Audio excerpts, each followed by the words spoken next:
Hi YouTubers, this is our last part of our story with, let me move this a little closer. I hope y'all can hear me good here. Anyway, our part 3 of the Winnie the Pooh story, and there's quite a lot left to read, so I think I'm just going to get to it.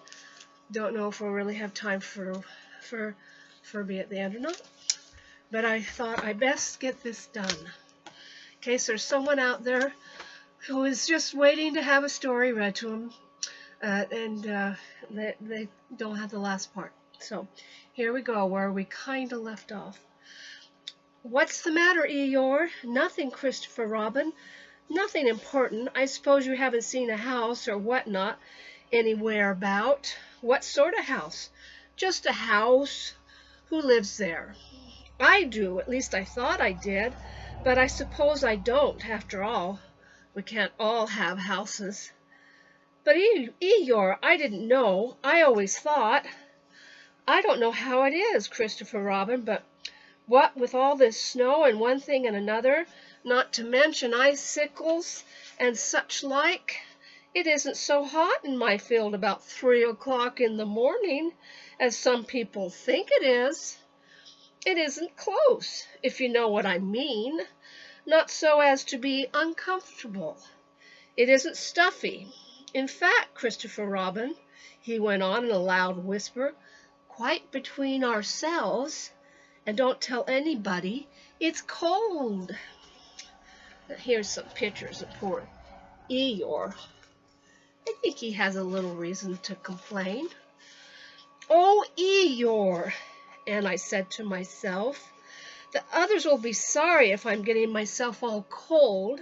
They haven't got brains, any of them, only gray fluff that's blown into their heads by mistake, and they don't think. But if it goes on snowing for another 6 weeks or so, one of them will begin to say to himself, Eeyore, can't be so very much too hot about 3 o'clock in the morning, and then it will get about, and they'll be sorry. Oh, Eeyore, said Christopher Robin, feeling very sorry already. I don't mean you, Christopher Robin. You're different. So what it all comes to is that I built myself a house down by my little wood. Did you really? How exciting. The really exciting part, said Eeyore, is in his most melancholy voice, is that when I left it this morning, it was there. And when I came back, it wasn't. Not at all very natural. And it was only Eeyore's house, but still, I just wondered.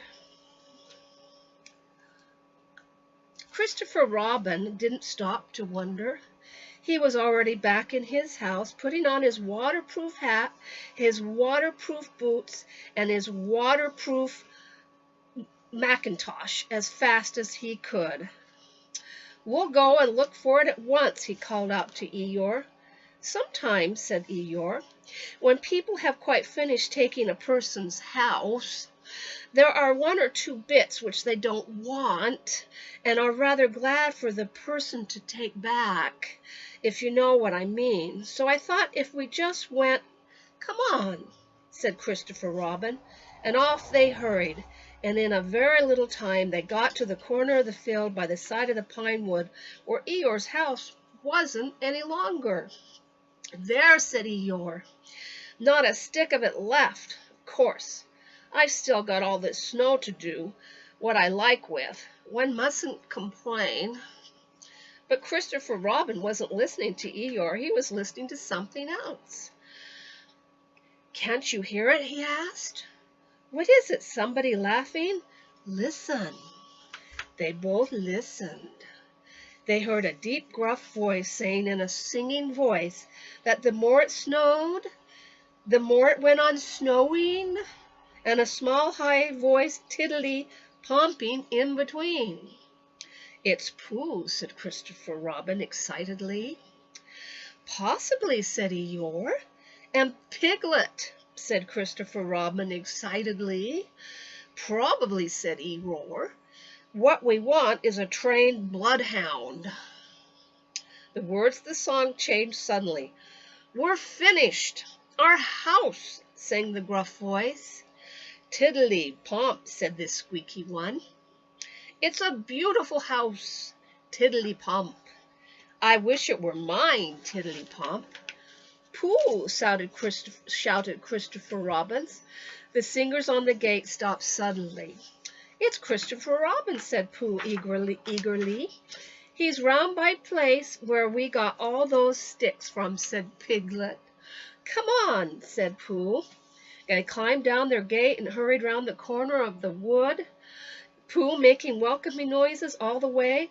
Why, here is Eeyore, said Pooh, when he had finished hugging Christopher Robin, and he nudged Piglet, and Piglet nudged him, and they thought to themselves what a lovely surprise they had gotten.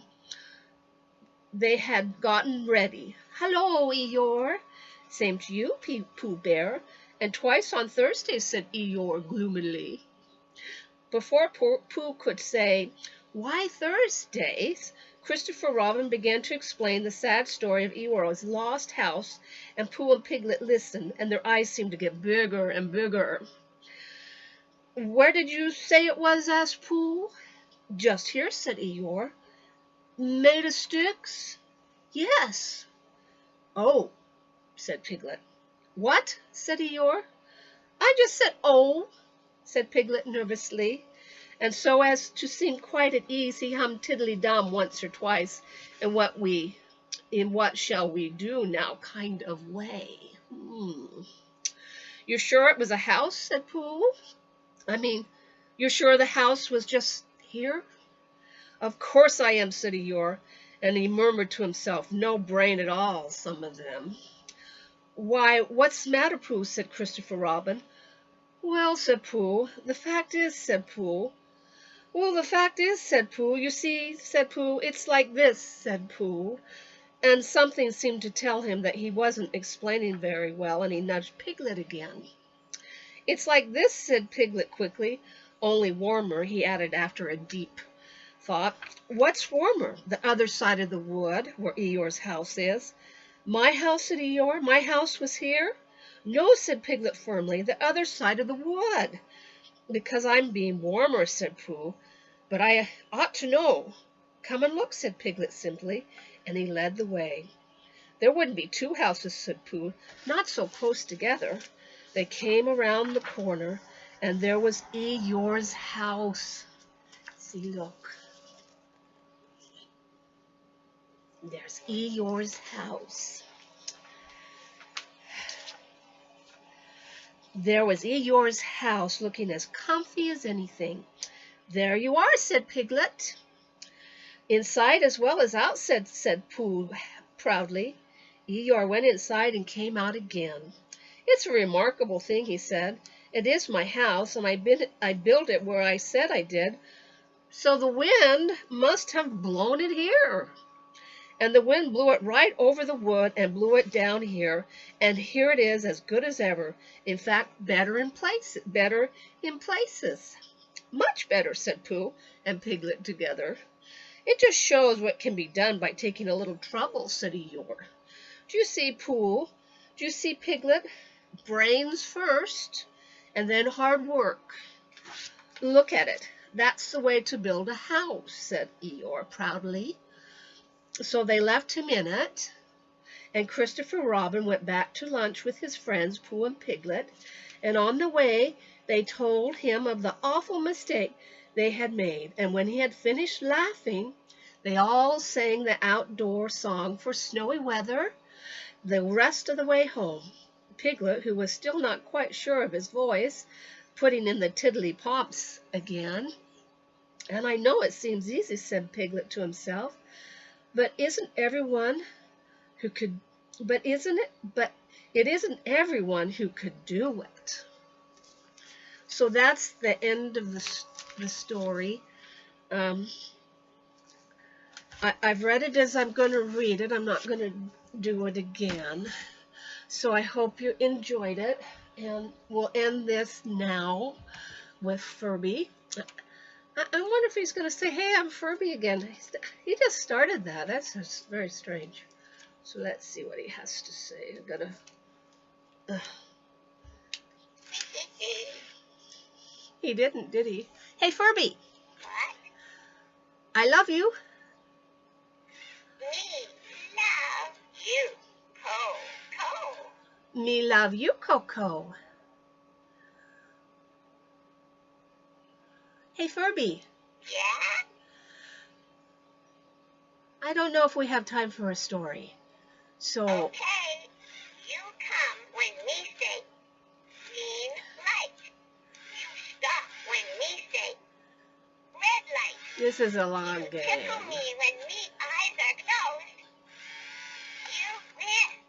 You tickle me when me eyes are open. Me win. Yeah, okay. Don't tickle too hard. Me win. All right. Okay, you go away. 10 steps. 1, Okay, we're going to say goodbye now. All right. 4, Love to all, and I hope you enjoyed the story. 7.